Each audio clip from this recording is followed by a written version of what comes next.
اللہ جل شانہ کے ساتھ جتنی محبت کا رشتہ مستحکم ہوگا، اللہ جل شانہ کے ساتھ جتنا الفت کا رشتہ مستحکم ہوگا، اور اس کے ساتھ جتنا باطنی تعلق مضبوط ہوگا، اس قدر ہی اللہ کی قربت کا نور بندے کو نصیب ہوتا چلا جائے گا۔ تو سب سے پہلے ایمان، اور دوسری بات جو ارشاد فرمائی تقوی، اور وہ تقوی بھی اللہ کا جتنا بڑا ولی ہے اس حساب سے اس کا تقوی بھی اتنا ہی بلند، اتنا ہی رفیع الشان ہوگا۔ امام فخر الدین رازی نے اس آیت کریمہ کے تحت فرمایا کہ ایک ہے قوت نظریہ اور ایک ہے قوت عملیہ۔ اللہ کا جو ولی ہے قوت نظریہ میں بھی اس مقام پہ فائز المرام ہوتا ہے کہ عام لوگ اس مقام پہ فائز المرام نہیں ہوتے، اور قوت عملیہ میں بھی وہ اس مقام پہ فائز المرام ہوتا ہے کہ جو فرمایا گیا کہ عام لوگوں کی نیکیاں جو ابرار ہیں، نیکوکار ہیں، ان کے سیئات ہوتے ہیں، وہ ان کو سیئات سمجھ رہے ہوتے ہیں، چونکہ ان کا مقام اتنا رفیع ہوتا ہے۔ حضور علیہ السلام کے صحابہ فرماتے ہیں بعد میں تابعین کو کہ جن چیزوں کو تم عام سمجھتے تھے، ہم حضور کے دور میں ان کو موبقات میں سے ہلاک کر دینے والی چیزوں میں سے سمجھتے تھے۔ ظاہر ہے جتنا مرتبہ زیادہ ہوگا اس قدر جو ہے وہ اس سے تقاضا بھی اتنا اہم ہوگا۔ حضرت امام احمد بن حنبل سے ایک خاتون مسئلہ پوچھنے آئی ہے، اور پوچھتی ہے کہ حضرت میں ایک مسئلہ پوچھنا چاہتی ہوں۔ تو میں پوچھیے۔ اس نے کہا کہ مجھے بتائیے کہ میں سود کاٹتی ہوں، اور کبھی ایسا ہوتا ہے کہ چاندنی راتیں ہوتی ہیں، تو چاندنی راتوں میں میں رات کو بھی کچھ سود کاٹ لیتی ہوں، اور جب دن کا وقت ہوتا ہے اور دن کا کاٹا ہوا سود اور رات کا کاٹا ہوا سود دونوں میں معیار میں فرق ہوتا ہے، ذرا دن کے اجالے میں جو کاٹا ہوا ہے اور جو رات کی چاند کی چاندنی میں کاٹا ہوا ہے، تو کیا ان دونوں کو میں ملا کر کے اکٹھا فروخت کر سکتی ہوں؟ تو جب اس نے یہ مسئلہ پوچھا تو امام احمد بن حنبل فرمانے لگے خاتون پہلے اپنا تعارف کرواؤ، تم کون ہو؟ تو اس نے کہا کہ سائل کی ذات نہیں پوچھی جاتی، آپ مجھے بتائیں مسئلہ کیا ہے؟ فرمایا نہیں، کچھ مسائل ایسے ہوتے ہیں کہ سائل کی شخصیت سے مسئلے کی نوعیت بدلتی ہے، تمہیں بتانا پڑے گا کہ تم کون ہو۔ تو اس نے کہا کہ میں حضرت بشر حافی کی ہمشیرہ ہوں۔ تو فرمایا پھر تمہارے لیے جائز نہیں۔ تو جو اللہ کے بندے ہوتے ہیں ان کا پھر عمل بھی اس اعتبار سے، اس درجے کا ان کا عمل ہوتا ہے، چونکہ اللہ نے ان کو مقامات رفیع پر فائز المرام ہوتا ہے، تو ان کی احتیاطیں۔ حاتم اصم کی زندگی دیکھیے، ساری زندگی بہرے بنے رہے۔ حضرت حاتم اصم جو ہیں وہ بہرے نہیں تھے، لیکن کس طرح بہرے بنے کہ ایک خاتون مسئلہ پوچھنے آئی اور بیٹھتے بیٹھتے اس کی ہوا خارج ہو گئی۔ یہ انسان کا ایک طبعی عارضہ ہے، لیکن یہ انسان اس میں اپنی شرمندگی بھی محسوس کرتا، پھر ذات کی خاتون تھی، تو اس کو بڑی سبکی ہوئی کہ حضرت میرے بارے میں کیا سوچیں گے۔ تو جب اس نے مسئلہ بیان کرنے لگی اور اس کے چہرے پہ شرمندگی کے جو ہے وہ آثار تھے کہ حضرت کے سامنے یہ ہو گیا، تو حضرت جب وہ آپ سے ہم کلام ہوئی تو آپ نے ایسے کہا کہ ذرا اونچی بولنا۔ اس کو تأثر یہ دیا کہ میں اونچا سنتا ہوں۔ تو جب حضرت نے یوں کیا تو اس کی وہ جو شرمندگی تھی وہ ختم ہو گئی، اور اس نے بے دھڑک اپنا مسئلہ بیان کیا اور بلند آواز سے کیا۔ جب تک وہ خاتون رہی حضرت حاتم جو ہے وہ بہرے بنے رہے تکلف کے ساتھ، کہ اسے جب بھی پتہ چلا کہ میں بہرا نہیں ہوں تو اس کو شرمندگی ہو گئی۔ یہ بزرگوں کے اخلاقیات ہیں، یہ ان کا کردار ہے۔ صوفی کتنا باریک ہوتا ہے، یہاں تو پگڑیاں اچھالی جاتی ہیں، یہاں حجرے غیبت کی بدبو سے متعفن ہیں۔ آج کا جو ہمارا طریقت کا سسٹم ہے اس سے تو تعفن آتا ہے، الا ماشاءاللہ کوئی 1000 میں ایک ہوگا، ورنہ جو حال ہے اس وقت دور موجود کی طریقت کا، اب یہ دیکھیے معیار کیا ہے کہ ساری زندگی اس لیے بہرے بنے رہے کہ اس کو اگر پتہ چل گیا کہ میں بہرا نہیں ہوں تو اس کو تب شرمندگی ہوگی۔ اللہ اکبر۔ تو یہ ہے کہ اگر ان کا مقام اتنا بلند ہے تو اس کے تقاضے بھی اتنے بلند ہیں۔ تو ان کا جو تقویٰ، اعلی حضرت عظیم البرکت امام اہل محبت، آپ کسی دعوت میں تشریف لے گئے اور جب وہاں پہنچے تو اس نے بہت ساری چیزیں پیش کی، تو آپ نے شوربہ چکھا تو شوربہ بڑا لذیذ تھا، تو آپ نے صاحب خانہ سے کہا کہ اگر تم کہو تو میں اس کو پی سکتا ہوں؟ تو اس نے کہا سب کچھ آپ کے لیے رکھا ہوا ہے۔ فرمایا نہیں، شوربے کا عرف جو ہے وہ مشروب نہیں ہے، معقول ہے، یہ کھایا جاتا ہے، پیا نہیں جاتا۔ اور میں جب عرف سے ہٹنے لگا ہوں تو مجھے میزبان سے اسپیشل اجازت چاہیے، چونکہ میرے دیکھا دیکھی باقی لوگ بھی پینے لگ جائیں تو آپ نے تو کھانے کے لیے اس کو بنایا ہے، تو وہ پھر کم پڑ جائے گا اور آپ کو شرمندگی ہوگی۔ یہ تقویٰ تھا ہمارے بزرگوں کا، ہم نے اپنے بزرگوں سے یہ سیکھنا تھا۔ جو اللہ کے ولی ہوتے ہیں، میں نے عرض کیا، نہ ان کا یونیفارم کوئی الگ ہوتا ہے، نہ ان کے لیے شریعت کا کوئی نصاب الگ بنایا گیا ہے۔ اللہ کے ولی شریعت پر ہی عمل کرتے ہیں، لیکن جس باریک بینی کے ساتھ، جس تفحص کے ساتھ، اور جس باریکی کے ساتھ، اور جس طرح دین کو جس انداز سے وہ دیکھتے ہیں، اور جن اعلیٰ اخلاقی اقدار کے وہ حامل ہوتے ہیں، تو وہ پھر اللہ کے مقرب اور بارگاہ قدس کے جو ہیں وہ مقرب بن جاتے ہیں۔ جو فرمایا گیا کہ میرا بندہ فرائض کے بعد جب نوافل کی کثرت کرے تو میرا قرب حاصل کر لیتا ہے، تو ہم نے فرض کے بعد نفل یہی سمجھا ہے کہ کچھ رکعات نفل ہیں اور نفلی روزہ ہے۔ ہمارے اقدار میں بھی، ہماری اخلاقیات میں بھی، ہمارے رویوں میں بھی، ہمارے طرز زندگی کے اندر بھی بہت ساری چیزیں ہیں۔ کچھ چیزیں واجبات میں سے ہیں، اس کے بغیر چارہ نہیں ہے، لیکن کچھ چیزیں جو ہیں اس طرح نوافل کے زمرے میں آتی ہیں، اور وہ بلند اخلاقیات اور وہ کردار کی وہ رفعتیں وہ ممتاز کرتی ہیں ان کو دوسروں سے، اور اللہ کا بندہ اس قدر صالح اور پاکیزہ بن جاتا ہے کہ اس کی ایک ایک ادا اور اس کا ایک ایک رویہ اور اس کا طرز زندگی لوگوں سے ایسا مختلف ہوتا ہے کہ وہ شریعت کے مزاج کو سمجھ کے اپنی روح کی اتھائی گہرائیوں تک اتار دیتے ہیں، اور پھر اللہ تعالیٰ جل شانہ ان کی ان خوبصورت اداؤں سے ان کو مقامات رفیع بھی عطا فرما دیتا ہے، ان کو ولایت کی دولت سے بھی مالا مال فرما دیتا ہے۔ میں اور آپ اگر یہ چاہیں کہ ہم اللہ کے پاکیزہ بندوں کی قربت میں جو ہے وہ حاضر ہو کر کے ان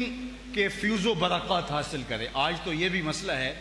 کہ ہمارے ہاں جو فیوز و برکات کا تصور عمومی طور پہ بزرگوں کی بارگاہ میں جا کر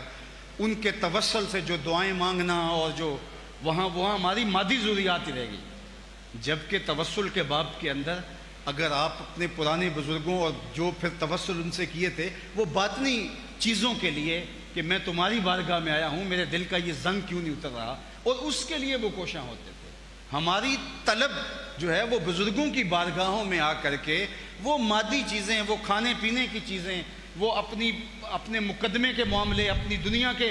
قرض کے معاملے، بلکہ میں دوستوں کو کہا کرتا ہوں ہم تو مدینہ المنورہ بھی جائیں تو واپس آ کے کہتے ہیں کہ بس میرا جی چاہا وہاں کہ بریانی ملے تو ایک آدمی جناب بریانی لے کر آ گیا، میں اس کا انکار نہیں کرتا۔ میرا جی چاہا کہ وہاں فلاں چیز ملے تو بھائی صاحب بس ایک شخص آیا، اس نے پلیٹ میں ڈالی ہوئی تھی، میں نے کہا مدینہ المنورہ میں جا کے بھی بریانیاں مانگتے ہو؟ وہاں جا کے تو تم نے کچھ اور مانگنا تھا، دل کے اجالے مانگنے تھے۔ آہ ناداں تو ہی چند کلیوں پر قناعت کر گیا، ورنہ گلشن میں علاج تنگ یہ داماں بھی تھا۔ تو بزرگوں کی بارگاہوں میں آ کر کے ہمارا دامن طلب، ہماری وسعت کیا ہونی چاہیے۔ کسی کے ظرف کا پتہ تبھی چلے گا کہ اس کی ڈیمانڈ کیا ہے، اس کی طلب کیا ہے۔ جو اس کی طلب ہوگی اس سے پتہ چلے گا اس کے اندر کیا چل رہا ہے۔ وہ کیا کسی نے کہا تھا نا کہ جام نہ دے حسن طلب کی داد ہی دے، یعنی جو حسن طلب ہے وہ کتنا بڑا ہے، تو وہ حسن طلب ہمارا ان بزرگوں کی بارگاہوں میں آ کے کس طرح دامن پھیلتے اور ہم ان سے کس چیز کا تقاضا کرتے ہیں۔ آج ہم بد اخلاقیوں میں مبتلا ہیں، آج ہمارے دل وسوسوں کا شکار ہیں، آج ہماری نمازوں میں خشوع و خضوع باقی نہیں رہا، آج ہماری زندگیوں کے اندر غیبت اور نفرت اور حسد اور بغض اور کینے اور عجب اور پتہ نہیں کیا کچھ ہمارا اندر لٹ گیا ہوا ہے۔ آج سجدوں کا وہ نور ہمیں نصیب ہی نہیں ہو رہا، ہم صرف سوائے ٹکرے مارنے کے اور کچھ نہیں کر رہے۔ حضور داتا گنج بخش علی حجویری کی بارگاہ میں آئے ہیں، تو یہاں اللہ کی بارگاہ میں دعا کیجئے ان کے پاکیزہ وسیلے کے ساتھ کہ میرے مالک تیرے بندے کی چوکھٹ پہ آیا ہوں، ان کی روح پاک کے تقدس سے من کو روشنی عطا کر دے، مجھے لذت سجدہ عطا کر دے، مجھے قیام کا نور عطا کر دے، میرے اندر کے سارے جو ہیں وہ اغراض کی جو میل کچیل جمی ہوئی ہے اللہ وہ دور کر کے میرے باطن کو ستھرائیوں کا، پاکیزگیوں کا اور عفتوں کا نور عطا فرما دے۔ تو ان پاک باز بندوں سے آ کے ہم نے اپنی ان علائشوں سے اپنے آپ کو پاک کرنا تھا اور اپنے اندر کی صفائی اور اپنے اندر کی ستھرائی کا سامان کرنا تھا۔ اور انہوں نے جن اقدار کے ذریعے، جن عالی مرتبت اخلاقیات کے ذریعے، جس حسن عمل کے ذریعے، کثرت نوافل کے ذریعے، شریعت کے مزاج کا جو تقاضا بھی تھا اس تقاضوں کو ملحوظ رکھ کے اپنی زندگی کو مرتب اور منظم کرنے کے ذریعے جو مقام رفیع پایا ہے، ہم ایسے پاکیزہ بندوں کے حضور حاضر ہو کے عرض گزار ہوں کہ ہمیں بھی ایمان کا وہ مقام اور ایمان کا وہ نور چاہیے اور ایمان کا جو ہے وہ مرتبہ چاہیے کہ توحید کے نور سے لے کر جناب رسالت مآب صلی اللہ علیہ وآلہ وسلم کے ساتھ ہمارا باطن کا تعلق اور آخرت کا تصور جو ہمارے بنیادی 3 عقائد ہیں، ان کے اندر ہمیں اس قدر تیقن اور اس قدر کیفیت اور اس قدر جو ہے وہ نور ہونا چاہیے کہ ہم اس عقیدے کے نتیجے کے اندر ایک بے خوف، ایک صالح اور ایک پاکیزہ انسان بن سکتے ہیں۔ اور وہ ایمان اہل اللہ کی صحبت سے آ کر کے ہمیں حاصل ہوتا ہے، بلکہ ہمیں تو یہ بھی بتایا گیا اذا تحیرتم فی الامور فاستعینوا من اہل القبور، جب تم امور کے اندر تحیر میں مبتلا ہو جاؤ تو اہل قبور کی بارگاہ میں آ کے جب تم حاضری دیتے ہو تو تمہارے اس مرض کا بھی علاج ہوتا ہے۔ اس لیے اگر مانگنے کا سلیقہ ہے تو ہمیں ان بزرگوں کی بارگاہ سے وہ باطنی چیزیں مانگنی چاہیے، اور اگر ہمیں سلیقہ نہیں آتا تو ہمیں خاموش ہو کے بیٹھنا چاہیے اور فیض کا انحصار کرنا چاہیے اور ان کی مرضی پہ چھوڑنا چاہیے کہ وہ ہمارے باطن کو کیا دیتے ہیں، اور ہم اپنی جو چیزیں ہیں اور اپنی جو ہماری جو ہے سطحی سی خواہشات ہیں ان کے لیے اتنی بڑی بارگاہوں میں آ کر کے جو ہے وہ قیمتی وقت کو یوں برباد نہ کریں۔ تو اللہ جل شانہ کی بارگاہ میں آپ سارے لوگوں کی آمین کے ساتھ دعا ہے کہ ہم اس پاکیزہ ہستی کی بارگاہ میں اللہ اکبر، جو بابا فرید کا بھی باب مراد تھا، اللہ اکبر، جہاں خواجہ معین الدین چشتی اجمیری بھی آ کر کے 40 دن چلہ کشی کرتے ہیں اور پھر وہ پلٹتے ہوئے کہتے ہیں گنج بخش فیض عالم مظہر نور۔ اللہ اکبر، وہ وہاں وہ نہیں لینے آئے تھے یہاں جو ہم یہاں مانگنے آتے ہیں، ان کی ضرورت، ان کی طلب وہ نہیں تھی جو ہماری طلب ہے ان بارگاہوں میں آنے کی، ان کی جو طلب تھی ان کو ان کے ظرف کے مطابق ملا، اور پھر پلٹ کے انہوں نے کہا کہ میاں میں نے تو اس گنج بخش کی بارگاہ سے جو باطن کے اجالے پائے ہیں اور پھر وہ روشنی جو ملی، پھر نظر میں وہ کرشمہ سازیاں پیدا ہوئیں کہ ان کی نظر اٹھتی ہے اور 90 لاکھ کافر کلمہ توحید پڑھ لیتے ہیں۔ تو ان کی صحبت تو اکثیر ہے، حضرت مجدد پاک تو فرماتے ہیں کبریت احمر کا درجہ رکھتی ہے، سرخ گندک کی طرح ہے ان لوگوں کی صحبت، اور ان کی قربت میں آ کر کے آپ اپنے اندر کی ساری علائشوں کو مٹا کر کے ایک صالح پاکیزہ انسان اور ایک خوبصورت مسلمان ہونے کی آرزو کریں اور انتظار فیض میں بیٹھ جائیں، اور پھر دیکھیے کہ ان کی صحبت کا فیض کس طرح باطن کو رنگ دیتا ہے اور باطن کو کیسے اجالا دیتا ہے۔ اور اہل اللہ کی صحبت سے نور پانے والے جب اس رنگ میں رنگے جاتے ہیں تو وہ رنگ کچا اور ناپختہ نہیں ہوتا، حالات کا جبر کچھ بھی ہو اور جو ہے وہ زمانے کے تیور کچھ بھی بدلتے رہیں۔ آج تو لوگوں کے ایک شارٹ کلپ سے اعتقادات اور نظریات تبدیل ہوتے ہیں، ہم یہاں آ کے لڑک کے یہاں آ کھڑے ہوئے ہیں، لیکن جن کو رنگ داتا گنج بخش علی حجویری نے چڑھایا ہوتا ہے، طوفان بھی آ جائے ان کا وہ پکا رنگ کبھی اترتا نہیں ہے، وہ کچا رنگ نہیں ہوتا، وہ پکا رنگ ہے۔ میاں صاحب نے اپنے لہجے میں کہا تھا کچا رنگ للاری والا تے چڑھدا لیندا رہندا تے پکا رنگ میرے ماہی والا چڑھ جائے پھر نہیں لیندا۔ تو وہ پختہ رنگ، وہ صبغت اللہ، جس رنگ سے جو ہے وہ ہمارے باطن اجلے ہو جائیں اور باطن نور سے معمور ہو جائیں، تو ہم ان عالی مرتبت بارگاہوں میں آ کے یہی عرض کرنا ہے اور یہی ہم کچھ لینے آئے ہیں۔ نا انکار کریں اج ساکی، اج موسم بڑا سہانا، نا انکار کریں اج ساکی، اج موسم بڑا سہانا، مستی دا اج می ورسا دے، نہیں پیاس دا کوئی ٹھکانا، تیرے کول شراب پرانی، میرا روگ بھی بہت پرانا، ساکی ہس ہس ٹال نہ سانو، اساں پیتے ہیں باج نہیں جانا۔ اور کسی نے کہا تھا بہار آئی ہے بھر دے بادائے گلگوں سے پیمانہ، بہار آئی ہے بھر دے بادائے گلگوں سے پیمانہ، رہے لاکھوں برس آباد ساکی تیرا میخانہ۔ اللہ اس آستانہ رحمت کو سلامت رکھے، فیض رسانی ہوتی رہے، نور اجالے روشنیاں بٹتی رہیں، ہم آتے رہیں درد دل سنانے کو، خدا آباد رکھے تیرے آستانے کو۔ وآخر دعوانا ان الحمدللہ رب العالمین۔ تشریف رکھیں، بیٹھیں اپنی جگہ، بیٹھ جاؤ نا بیٹا، او بچر تشریف رکھیں۔ میں محکمہ اوقاف کی طرف سے، دربار شریف کی انتظامیہ کی طرف سے، اخص الخاص محترم جناب ڈاکٹر سید طاہر رضا بخاری صاحب، سیکرٹری و چیف ایڈمنسٹریٹر اوقاف، کہ جن کی بالغ نظر اور فکر نے اس طرف رہنمائی فرمائی کہ ہمیں بارگاہ گنج بخش میں حاضری کے لیے انہیں ضرور فیض یاب کرنا چاہیے کہ جن کی پہچان داتا علی حجویری کا مشن ہے، اور وہ مشن جیسے میں نے عرض کیا علم کا ہے، تربیت کا ہے، محبت کا ہے اور خدمت کا ہے۔ میں شکر گزار ہوں اور دعا گو ہوں کہ اللہ تعالیٰ آپ کی عمر میں برکت عطا کرے، آپ کے فیض کو اور عام فرمائے۔ آپ کو معلوم ہے کہ حضور فیض عالم کی کتاب کشف المحجوب کو لکھے گئے 1000 سال مکمل ہو چکا ہے۔ اس عظیم یادگار موقع پر محکمہ اوقاف مذہبی امور نے حضور فیض عالم کی کتاب کشف المحجوب کا ایک بہت ہی خاص ایڈیشن اپنے ظاہری اور علمی اس حسن کے ساتھ طبع کرانے کا اہتمام اور اعزاز پایا ہے۔ میں محترم المقام جناب ڈاکٹر سید طاہر رضا بخاری صاحب سے گزارش کروں گا کہ آپ تشریف لائیں، ہمارے مہمان معزز محترم جناب علامہ رضا ثاقب مصطفائی صاحب کو وہ یادگاری نسخہ آپ اپنے ہاتھوں سے پیش فرمائیں۔ محترم جناب ڈاکٹر سید طاہر رضا بخاری صاحب۔